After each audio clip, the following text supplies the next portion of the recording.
આમોદમાં સતત બીજા દિવસે ધોધમાર વરસાદ, ખેડૂતોમાં ખુશીની લહેર, શાળાના મેદાનમાં પાણી ભરાતા બાળકોમાં ઉત્સાહ। આમોદ તાલુકામાં સતત બીજા દિવસે પણ ધોધમાર વરસાદ વરસતા સમગ્ર વિસ્તાર જળમગ્ન બન્યો હતો। વહેલી સવારથી જ ગાજવીજ સાથે શરૂ થયેલા વરસાદે શહેર તેમજ ગ્રામ્ય વિસ્તારોને તરબોળ કરી દીધા હતા।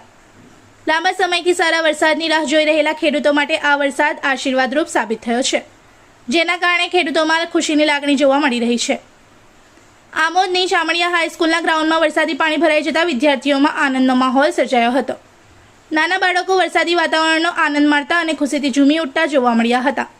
શાળાએ પહોંચતા વિદ્યાર્થીઓ છત્રી અને રેઇનકોટ સાથે નજરે પડ્યા હતા, જે વરસાદી માહોલનું જીવંત દ્રશ્ય સર્જી રહ્યા હતા। ચામડિયા હાઈસ્કૂલના પ્રિન્સિપાલે જણાવ્યું હતું કે આ વરસાદ ખેડૂતો માટે અત્યંત લાભદાયી છે। હું પોતે પણ ખેડૂત છું અને કપાસની ખેતી કરું છું। આ વરસાદથી પાકને ખૂબ જ ફાયદો થશે અને ખેડૂતોમાં ખુશીની લાગણી વ્યાપી ગઈ છે। બીજી તરફ સતત વરસાદના કારણે આમોદના તિલક મેદાન સહિતના નીચાણવાળા વિસ્તારોમાં પાણી ભરાઈ જતા વાહન ચાલકોને ભારે હાલાકીનો સામનો કરવો પડ્યો હતો।